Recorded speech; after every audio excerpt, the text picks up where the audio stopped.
साहिबजादा अबुल खैर ज़ुबैर साहब सदर मिली यकजहती कौंसिल प्रोग्राम के आगाज़ में हमारे साथ हैं। साहिबजादा साहब अस्सलाम वालेकुम। वालेकुम अस्सलाम रहमतुल्लाहि व बरकातुहू। बहुत शुक्रिया आप हमारे साथ शामिल। जो आज सुप्रीम कोर्ट ने ये फैसला किया है कि मुतनाज़ा पैरे हज़फ कर दिए जाएंगे, वो मुतनाज़ा पैराग्राफ्स एक तो हमें जो पता था कि 742 और 49 है, मुफ्ती तकी उस्मानी ने भी पैरा 42 और 7 का जिक्र किया था।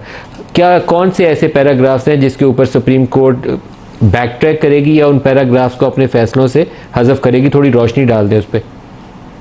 मुख्तलिफ जो इत्तेहाद थे या मुख्तलिफ तंजीमें थी जिनको दावत दी थी उन्होंने सुप्रीम कोर्ट की तरफ से, और जो उन्होंने अपील की थी इत्तेफाक ने, उस इत्तेफाक के अंदर जिनके नाम दिए थे उन्होंने उन उलमा को उन्होंने बुलाया था और उन लोगों को दावत दी थी। तो उन्होंने जो जो जिन जिन पैराग्राफ की निशानदेही की थी उसके अंदर कोई एक दो नहीं है, कोई 7-8 पैराग्राफ हैं जिनकी निशानदेही उन्होंने की थी कि साहब ये भी सही नहीं, ये भी सही नहीं, ये भी सही नहीं है।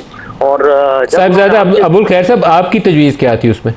मेरी तजवीज़ यही थी, मैंने उनको 2 तजवीज़ें दी। मैंने कहा देखें, अगर आप हमसे पूछ रहे हैं साहब अच्छा इस पैराग्राफ के बारे में आप बताइए, इसके पर मैंने कहा देखिए ये कोई 2 घंटे का काम नहीं है।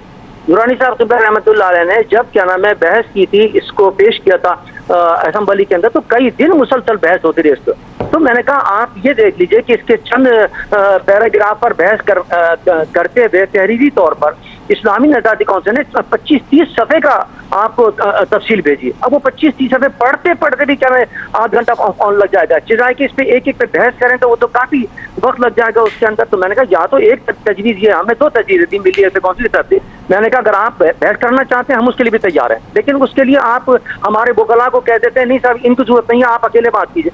मैंने कहा हम इल्मी तौर पर आपको बात करेंगे, हम कुरान और हदीस की रोशनी में बात करेंगे, आप हमसे पूछे हम जवाब देंगे आपको। लेकिन सवाल ये कि अगर कोई कानूनी तौर पर कोई बात करे तो उसका जवाब तो हम नहीं दे सकेंगे, और आप इजाजत नहीं देते किसी। साहिबजादा साहब, जो अभी सुप्रीम कोर्ट ने शॉर्ट ऑर्डर जारी किया है, तो आपका उस पर इत्मीनान है कि ये सही है, step in the right direction? ये हमसे मशवरा करके उन्होंने ये किया है। हमें बुला लिया था चैम्बर के अंदर और वहाँ क्या नाम है उलमा से बैठ के मशवरा कर। कौन कौन था उसमें साहिबजादा साहब? आप भी थे और कौन था? जी मैं था, मौलाना फजल रहमान साहब थे, और क्या नाम है अपने क्या नाम है मौलाना अताउर रहमान साहब थे, अपने शरीफ फरीद पराचा साहब थे, और मौलाना हबीबुल हक साहब थे, और मौलाना शमसुर रहमान साहब थे। ठीक है, तो साहिबजादा साहब कुछ निशानदेही करें कौन कौन से पैराज हैं जो हज़फ किए जाएंगे? कुछ की निशानदेही कर दें, मुकम्मल फैसला आएगा तो हम पढ़ लेंगे, कुछ की निशानदेही कर दें।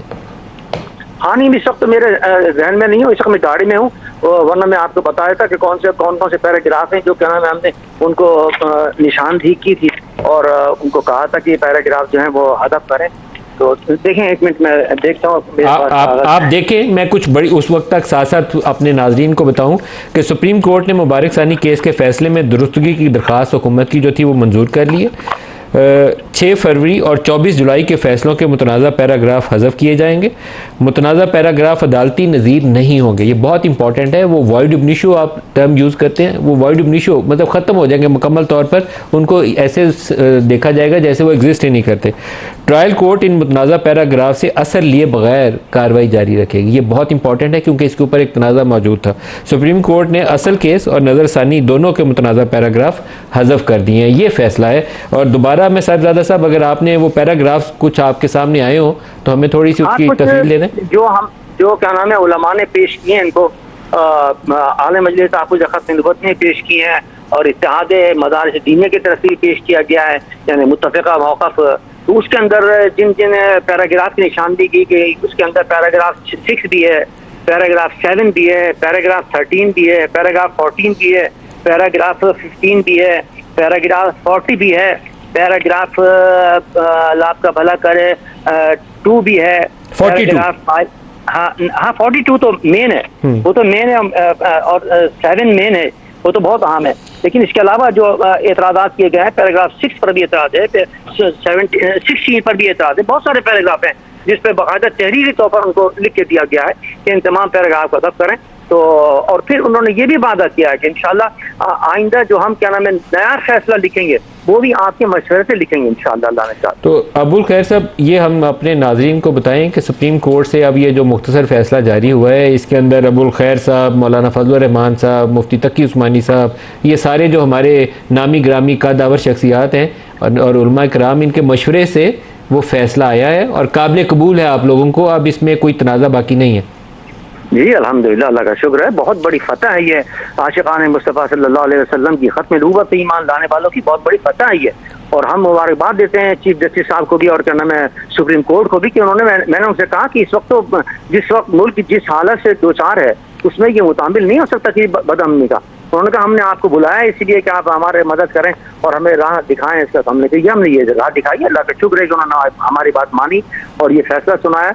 हम शुक्रिया अदा करते हैं उनका और कौम को मुबारकबाद देते हैं कि बहुत बड़ी एक मुसीबत टल गई हूँ समझ लीजिए। साहिबजादा अबुल खैर ज़ुबैर साहब, बहुत शुक्रिया, आपने हमें जो